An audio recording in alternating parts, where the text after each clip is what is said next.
Hey everyone, Steve Johnston here.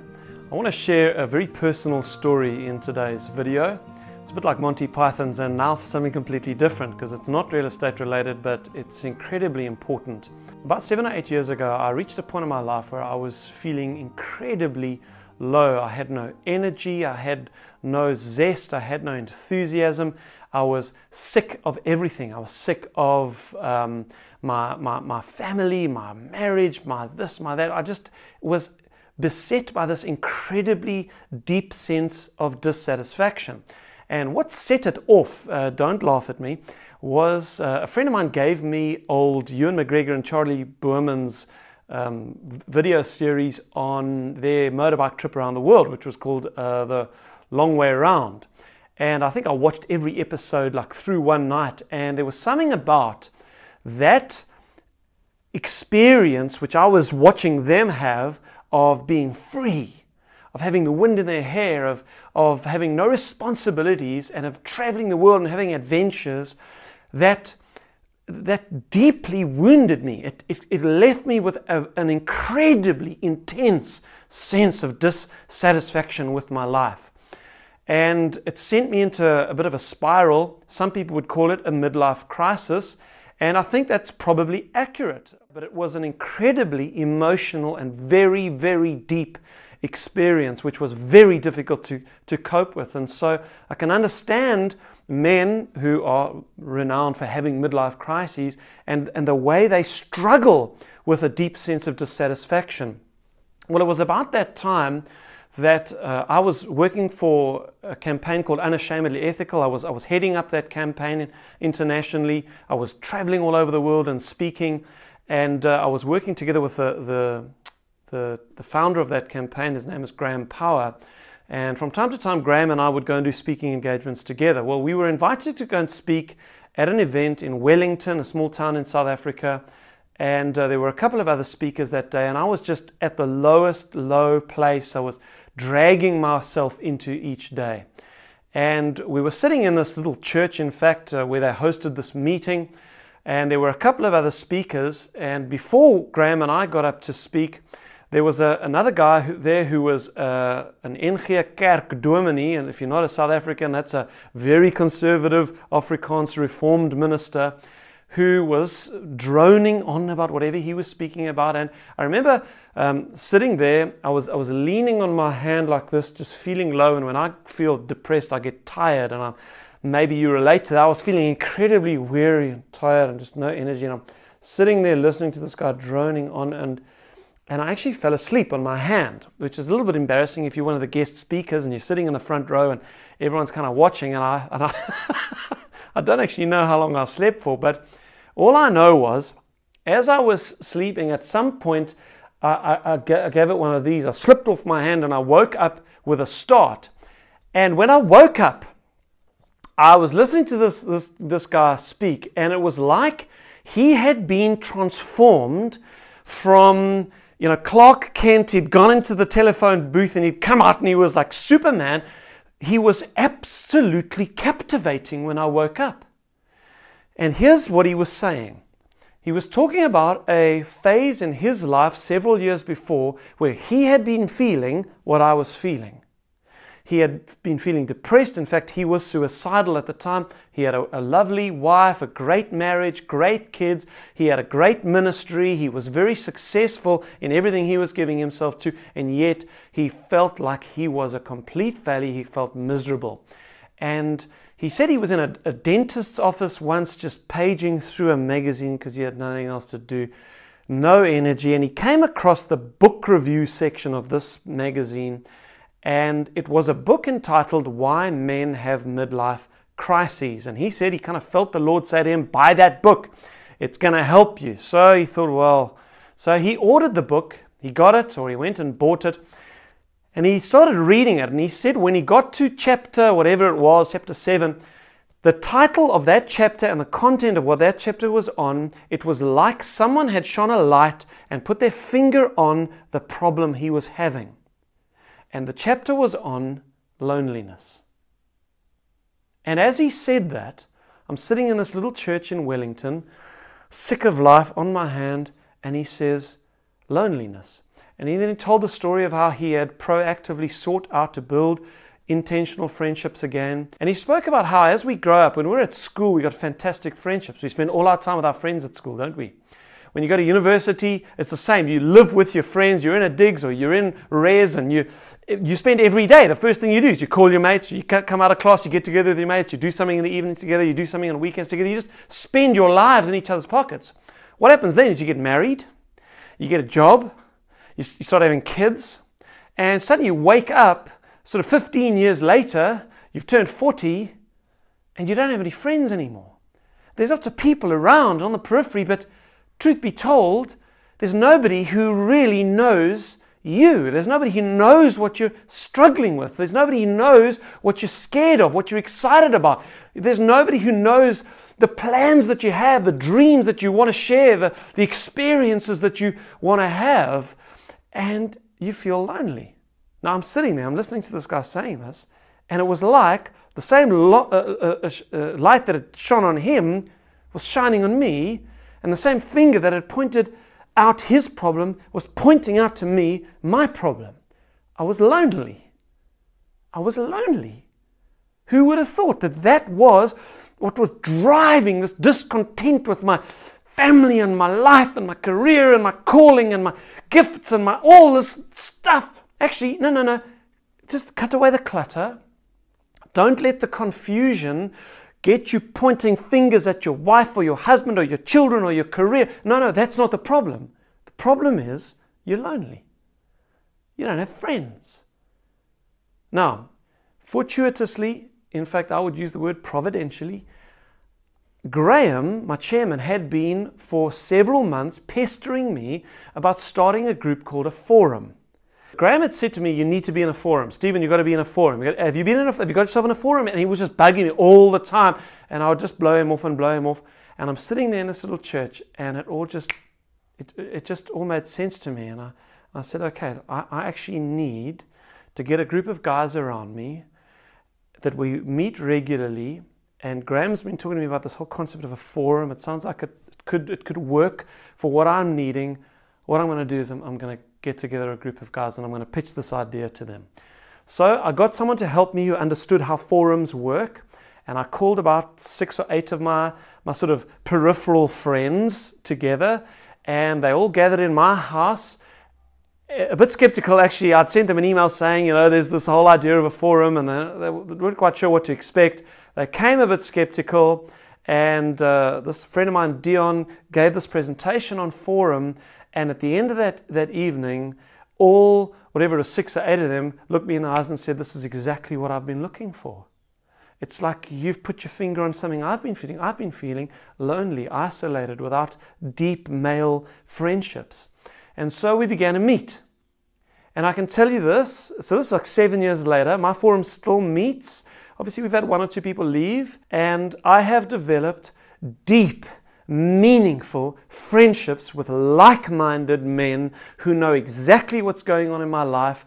I'm going to tell you what a forum meeting looks like and how it works. In the meantime, at this point, I'm just wanting to give the big picture for you, because if this is something that you think you relate to, then the how to do it we can answer later.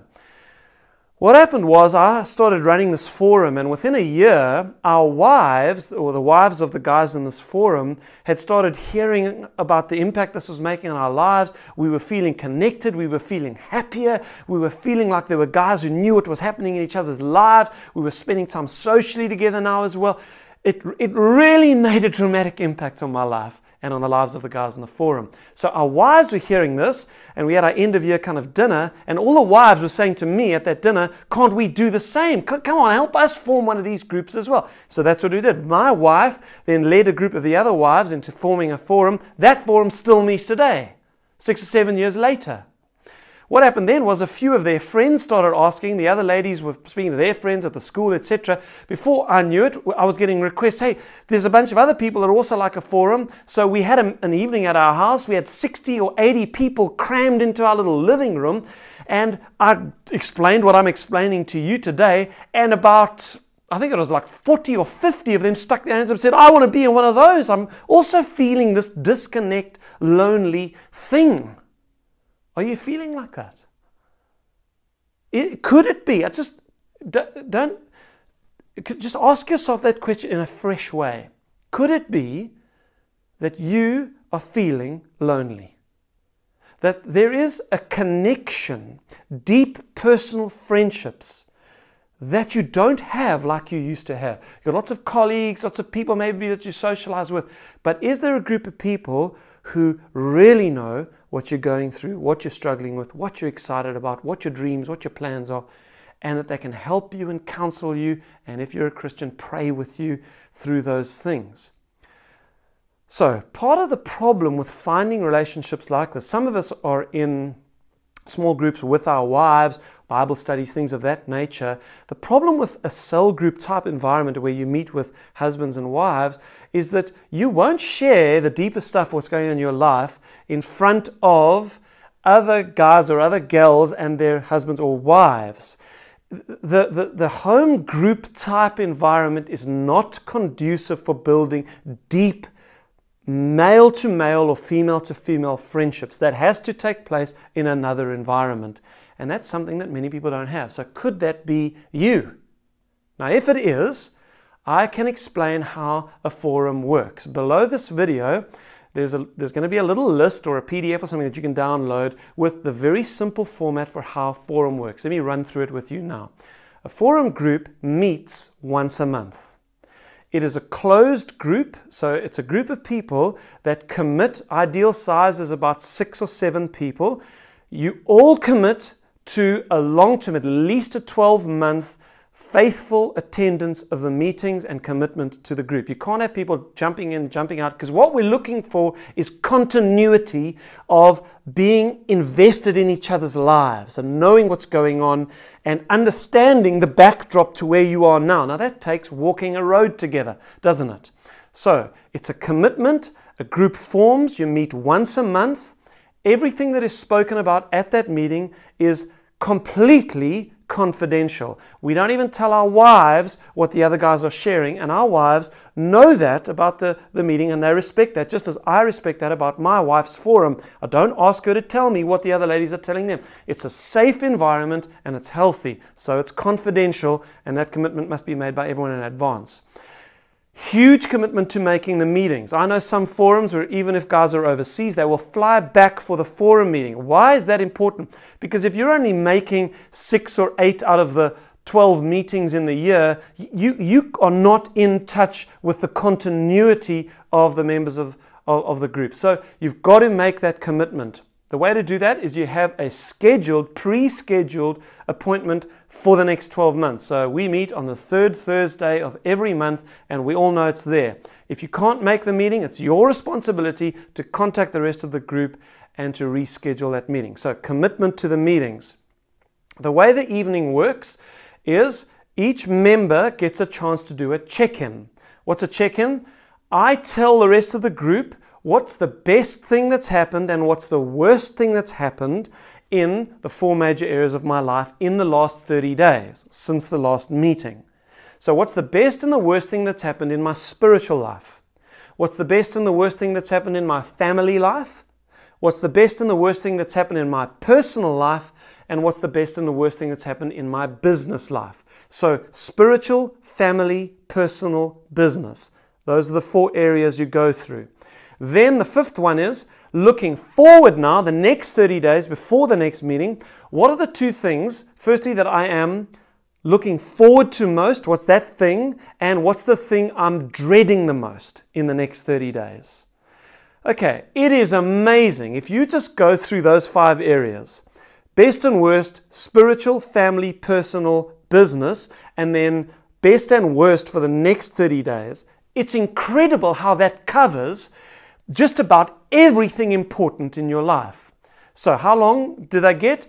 Depends how many people in the group. You don't want the meeting to go longer than kind of 4 hours. You say 4 hours, good night, that's a long time. Well, you're going to need a 4-hour meeting to give everybody the chance to go through their check-in and then give the group a chance to ask questions, etc. after each person's check-in. So we give each member about 20 to 30 minutes to do their check-in.